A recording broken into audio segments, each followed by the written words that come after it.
The local data company's latest vacancy report has been published in London.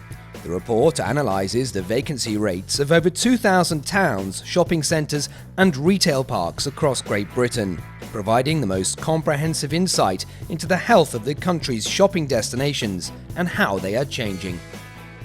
What can be done and how easy is it to adjust and change these weaker locations, be the ease of adjusting a retail park and the ability to put one up and take one down very quickly and reconfigure the space, to shopping centres being much larger beasts, but again having that opportunity if your pockets are deep enough. And then finally, the major challenge of the high street in terms of disjointed ownership and the very fact that to actually do anything there, planning is far more complex, there's far more disruption, and therefore at the end of the day it's far more costly to adapt the high street than it is to adapt retail parks and also shopping centres. What we're seeing here is sort of disruption in two things. We're seeing disruption from the internet in the way that people consume things, buy things, and we're also seeing disruption in terms of people's lifestyles changing.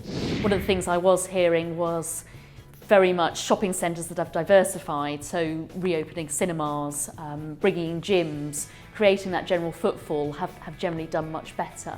What the report tells us is that we're coming out of the depths of recession, consumers are feeling more confident, retailers are feeling more confident, but the report doesn't disguise the fact that there are still some long-term structural problems.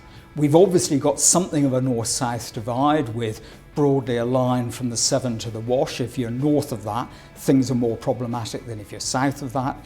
It shows that retail parks, where you've got a single landlord controlling the tenant mix, have fared much better in terms of managing the vacancy rates than is possible in a multi-ownership high street.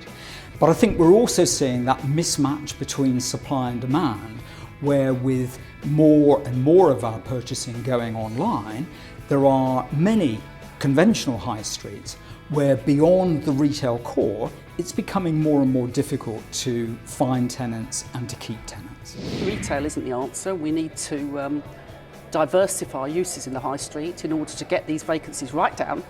But the tide is turning, I think.